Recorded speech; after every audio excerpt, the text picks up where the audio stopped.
My name is Jay Sugarman, and I want to welcome you to Museum Open House. This ongoing series features and highlights many of the outstanding museums and other cultural institutions. The main purpose of most programs is to inform viewers about current and upcoming exhibits, various programs, resources, and other opportunities for the general public. Today via Zoom, we're fortunate to have as our guests Francine Sherman and Samantha Cortez. Fran has had a 40-year career as an attorney for children and is a clinical law professor emerita at Boston College Law School. She's also the co-founder of two youth art and activism nonprofits, Artistic Noise and I Am Wise. In addition, she is also a highly accomplished photographer. Samantha serves as the part-time social media and arts manager at IMY, and she's an artist in residence and a teaching artist at Artistic Noise in their new program, Art and Care. Samantha is also an active member of Freedom Agenda, a coalition of community activists leading the campaign to close Rikers Island. Together, Fran and Samantha are two of the curators of the current exhibition at the Newton Free Library entitled Collaborative Portraits. These photographic portraits are co-created by Fran and the young women she photographs. The portraits and the conversations they inspired are published in the art and social justice book titled I Am Why, Reclaiming the Lens. During the program, we're learning why and how collaborative portraits came about. We'll go on a behind-the-scenes tour, and in the process, come to better understand and appreciate how Fran and the young women she collaborates with go about creating their unique and extremely engaging portraits, together with the women's powerful reflections about their strengths and visions for social justice. Let's start by meeting our guests and then hearing all about collaborative portraits, which will be on display at the Newton Free Library from now until October 30th. Welcome. So delighted you're both able to be here. Just the other day, I had the wonderful opportunity to tour the exhibition, eager to hear more and have you inform viewers. Before we jump right to that, Fran, would you please start by briefly sharing why and how the IMY initiative came about and how it's grown, developed, and operates today, please? Sure. Thank you, Jay, for this opportunity. We're really excited to bring the story of IMY and collaborative portraits to the Newton community. So I have been a lawyer for children for quite a long time and have really focused a lot of my career on young women and gender expansive young people who touch the legal system in some way. And also on the side, have been a photographer for quite a while and a documentary photographer, a portrait photographer. And, photography typically is told from the point of view of the photographer. The photographer gets to tell the story, and very often that story, can disadvantage and miscommunicate the story of already disadvantaged people. So there's a real developing school of using collaboration in photography, and particularly collaboration around shared social justice missions. And that's really what gave birth to Artistic Noise 25 years ago, which started in Boston as a photo voice project and now is a thriving nonprofit, continues to be a thriving nonprofit based in Harlem, which Samantha will talk about. And later, IMY, which began about 5 years ago. And the idea was to use art to expand the power of individual power and collective power of young women and gender expansive activists, and to expand their policy reach, giving them an opportunity through the use of art and beautiful communications tools like our books, to kind of tell their story, express their vision, and advocate for specific social justice ends that we all share as a IMY community. So that's sort of what happened. And I will talk a little bit more about the process, after Samantha introduces herself, but the collaborative portraits are really part of our core methodology. And what are some of the key features that go into the collaborative portraits? So the portraits themselves are put together in a workshop, which is IMY's core workshop. And on our website, imy.org, you can, it's available for the public and for other nonprofits. If you wanted to design your own, it's sort of a choose your own adventure kind of curriculum that we have put up on our website. So you really can design your curriculum if you're a nonprofit interested in this work, and get a PDF printout of exactly how you design it with the different components. Choose those that work for the size of your organization, the ages, etc. So essentially it begins with a photograph, a portrait that I have made, the ones in the exhibit I have made, but now we've expanded where we did work recently in Kansas, and a young photographer in Kansas made the portraits. We just are doing workshops right now in San Francisco, and we have one of our IMY women who's also a photographer making the portrait, so that there's no monopoly on who creates the portrait. So, but this portrait is a portrait I made of this young woman in Chicago, and she was a photographer, so she chose to bring her camera. And in this particular portrait, we obviously see her. We have a phrase, whoever holds the lens holds the power. And so that's this is a piece of what's going on here. And then we do workshops in which there's lots of discussion around design and portraiture and ways of treating background and using paint, collage, sometimes glitter, a range, ink, a range of different materials. Each young woman then alters their portrait to be consistent with sort of their vision, what they want to show. And all the portraits end up looking really quite different from my initial take. And so essentially they've reinvented or recreated my vision of them to become their vision.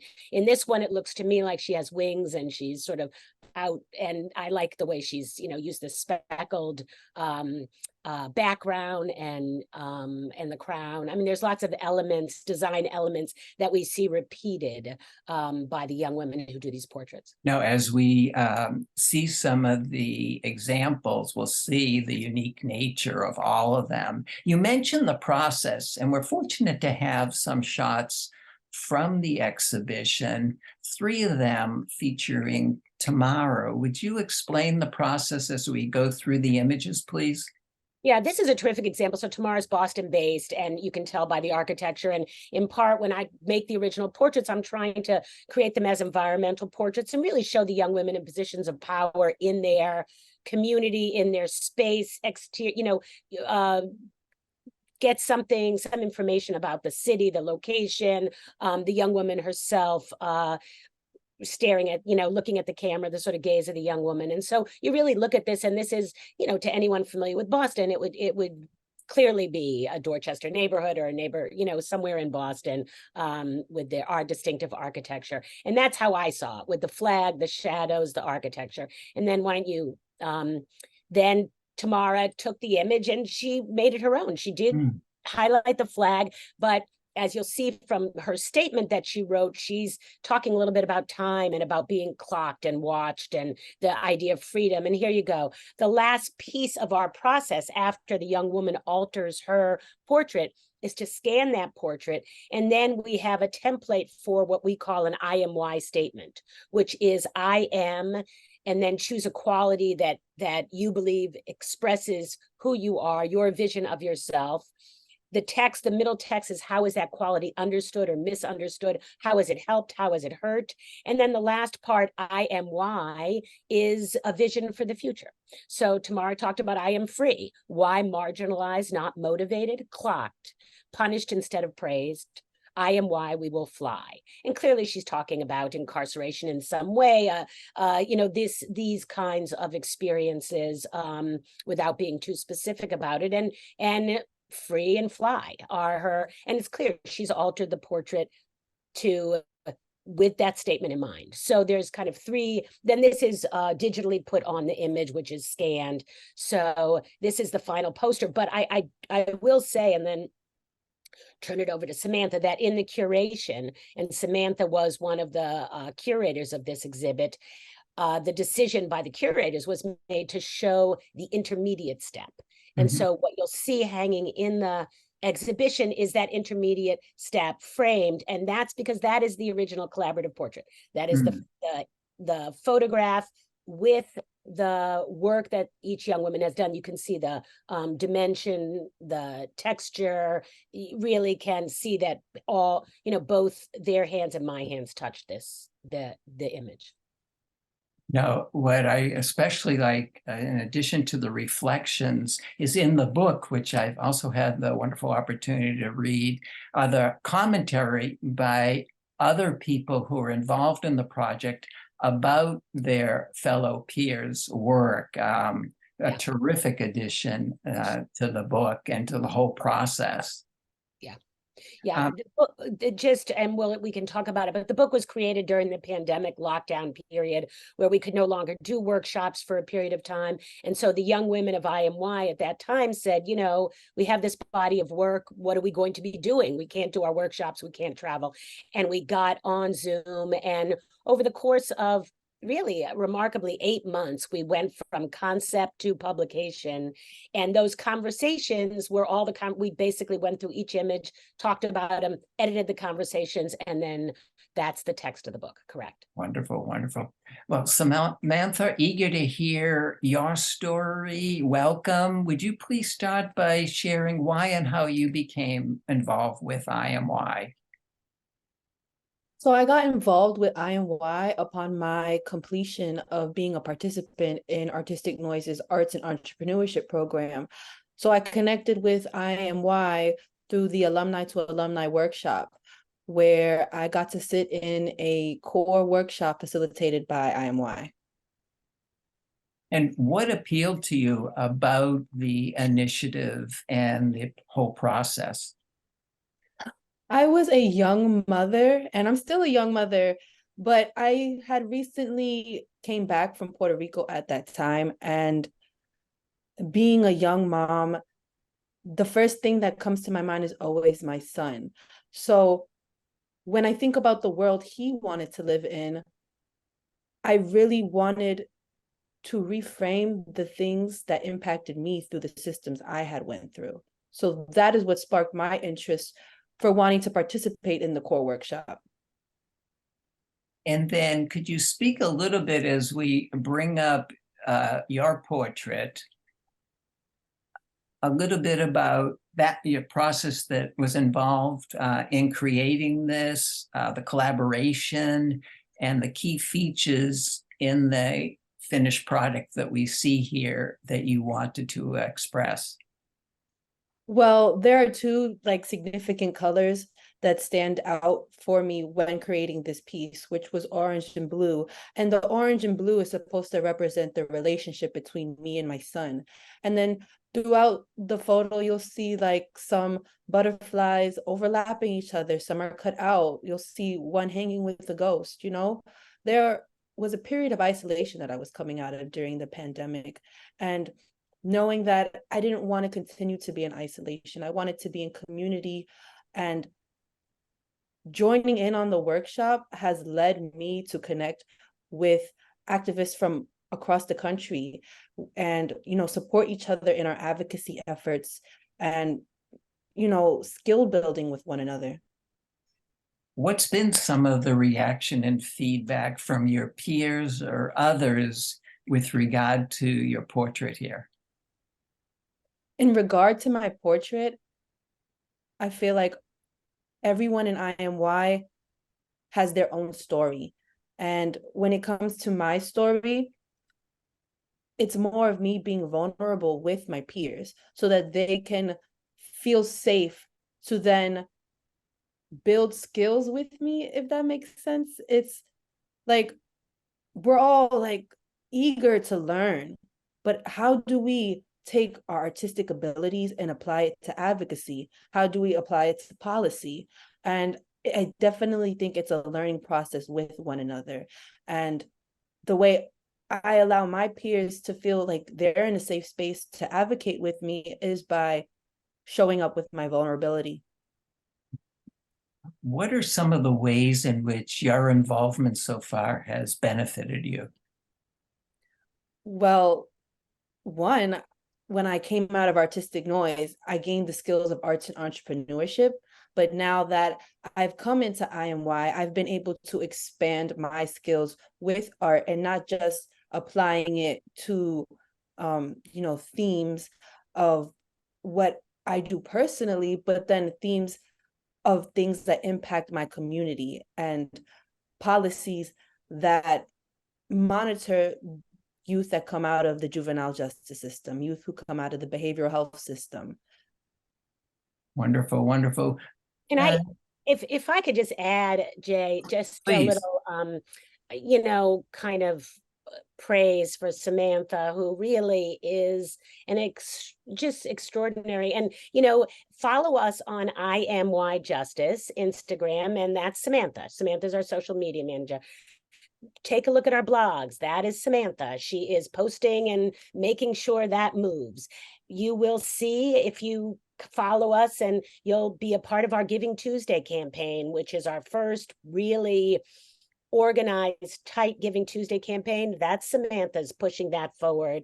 Just, I could go on and on. We have a zine that we produce that's on our website about motherhood, and Samantha was a part of that group that ended up meet weekly, but they ended up doing a retreat in New Mexico where they really, pulled together this beautiful communications tool. So I just want to say, as someone, Samantha and I met through IMY. I actually didn't know you in Artistic Noise. I don't think we didn't meet then. Yeah. So, it's been just like a wonderful thing. And this is about education, capacity building. This is about opportunity. Samantha's now on staff. So I don't know, Samantha, has it been a year and a half that you've been involved in IMY? That's a pretty steep curve. Yes, I started IMY immediately after the core workshop. The core workshop was December 2021. I joined January 2022, and throughout that time, I started originally in the motherhood support group, and being in the motherhood support group, I was able to get more comfortable with my leadership and start developing skills, at a pace. I didn't just go in and jump straight into advocacy and into policy. I kind of, stepped around and kind of felt where I was comfortable in. And once I became a master at the skill, and master is like where I'm comfortable now, I always think you're able to expand skills that you already have, because knowledge, you're always going to learn. I'm 23 and I still have the ability to learn. Fran is much older than me, and I'm sure she learns from me, all the time. So Absolutely. definitely using knowledge.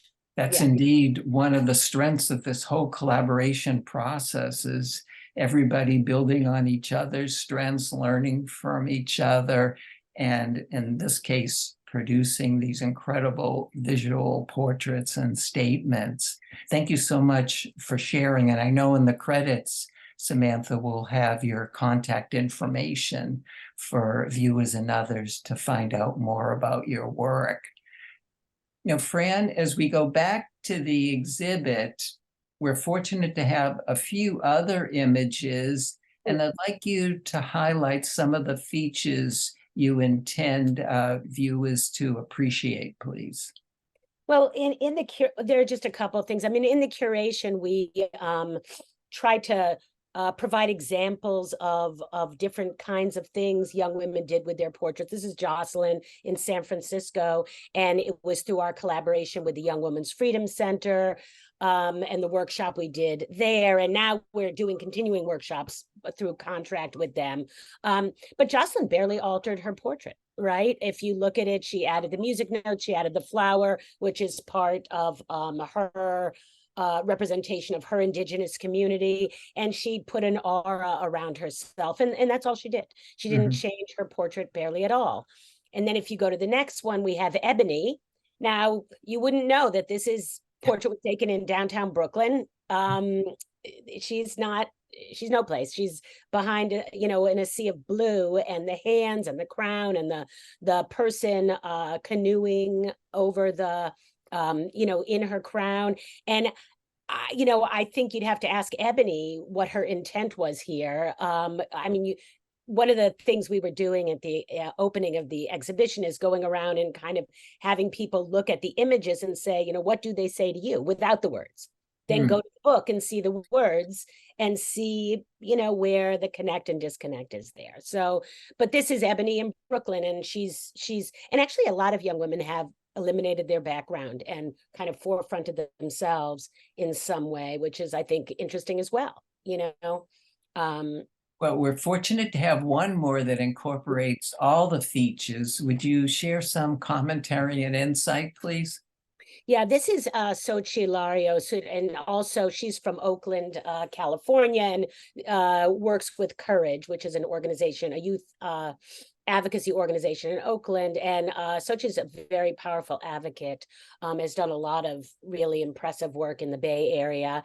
And, you know, if you look at when we took this portrait, she brought her cat because she was unhoused, or her housing was precarious, and her cat couldn't stay in her house, so she would bring her cat in the car, and loves her cat. This is Elliot, is the cat, and brought Elliot to the show, to the portrait when we were making the portraits, along with her sisters. So we made portraits of her with her sisters as well as Elliot. And she cut these flowers out, she pasted them on, she didn't use paint hardly at all. But the reason we chose to put this at the beginning, it's the first image in the book, it's also the first image in the exhibition, and it's because she's talking about voice. And It's also the first image on our website. Oh, it's the first image on our website, you're right, yeah. Yeah, good point. I mean, it really does speak volumes about IMY. IMY are people never have to worry about telling their story. It is about telling your story, the power to do that. And I love that she says, I am book and street smart. It's a great self-view, and it's very accurate to who Sochi is. Yeah. Very powerful, as are all the reflections. Fran, what have been some of the reactions and feedbacks you either observed or received from the collaborative projects, whether this exhibition or others over the years? So, you know, I'm going to say this has been exhibited in San Francisco, now in Boston. We had a virtual exhibition in Massachusetts. We're hoping, Samantha, to get something in New York. That would be fabulous, because we have a real presence in New York, and we'd love to. So we have this, and we'd like to take it on the road. But it's extremely well received. I mean, the IMY project, the idea, I think it really speaks to people in sort of the power that it demonstrates. You know, it feels inspiring and powerful. So, and the book, you know, the book's available for purchase on our website. All, you know, I'm going to put a little plug, IMY.org. All proceeds go to the organization. We've now broken even, so every dollar goes to the organization, back into the program. And it's a beautiful coffee table book. Honestly, we designed it to be, it's really important to us that the art is in service of social justice, but is also standalone great art. That's our hope, and that's our goal, you know, that it's not, that it really would stand alone. And I really do think the book does that. Oh, most definitely. I mean, the whole initiative truly exemplifies the value, the power, and the benefits of incorporating art as a means of expressing experiences and thoughts, in this case about social justice. Yeah, good. I'm glad to hear that. And Artistic Noise before it, that's an organization that did much the same. What makes IMY a little different is that we work with young women and gender expansive activists in transition age, 18 to 27. And most youth development organizations obviously work with, you know, have a tighter definition of youth to 18. And our belief is that, you know, under the best of circumstances, you know, adolescence goes to 26 anyway. And these transition ages, the transition age is a really tough age. And it's also one that really requires kind of support. And so our goal is to build capacity and power of young women and gender expansive activists during those transition years. What are some of your current and upcoming plans? Well, Samantha, do you want to talk a little bit to that? What's on IMY's agenda? Well, currently IMY is planning a policy roundtable for young women who have been impacted by the juvenile justice system while they were pregnant or young mothers. So our theme / call to action is, how can we create alternative programs to prevent the incarceration of young mothers and birthing people? And that's going to be an online discussion, a live discussion? Yes, we're targeting, the 5 different regions we serve across the country. So our hope is to have one youth representative from the different regions we serve to then bring them together so that they can give their recommendations on what programs can be created to prevent the incarceration of these young women, young mothers. Wonderful, wonderful. Samantha, in a minute or so that we have left, would you share just a little bit about your work these days as an artist? I am actually currently the alumni artist in resident at Artistic Noise, where throughout the year, I'm going to be creating natural dyes and building that new skill where I'm using plants and vegetables to change the narrative of, self-sufficiency and utilizing agriculture to uplift art and advocacy. Terrific, terrific. And Fran, for viewers and others, what's some of the best ways to stay in touch and keep informed about upcoming developments with IMY? Yes, thanks for asking. So follow us on Instagram, IAMY Justice, IAMWHY Justice. Absolutely. And there we post stories and highlights of upcoming events. We have, I think, a pretty robust website, IMY.org, where you can learn. And we also have we are a learning organization, so we are publishing a paper, which should be up there very shortly, on our view of mentorship. We have a unique model of nested mentorship, intergenerational mentorship, which, as Samantha described, I learn from her, she learns from me. That's, and we do it in action. So that is, we have, scholarly work on our website, as well as beautiful art and our curriculum and lots of other ways to stay in touch. And I have to say, I found the annual report quite informative as well. Right, I forgot about that. Yeah, Samantha. You can also find us on X, formerly Twitter, at IMY Justice. Wonderful, wonderful. Well, unfortunately, we've come to the end of the program. I want to thank both of you for taking the time to be here. So informative. Encourage people to make their way to the library through the month of October, and then to follow up at the website and to get a copy of the book. You'll definitely appreciate that. Continued success with future endeavors. Thank you so much. Thank you, and stay tuned for our Giving Tuesday campaign. Absolutely. I also want to thank those of you watching for joining us, and hope you'll be able to tune in next time.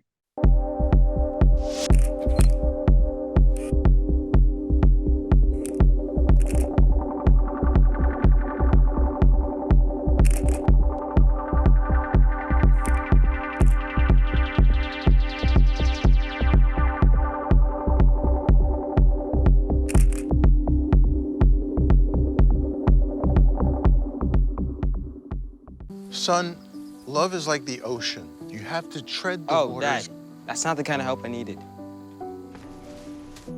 Jessica, will you go to prom with me? Yes. Thousands of teens in foster care can't wait to share their first with you. Got your personal references, high school diploma or equivalent?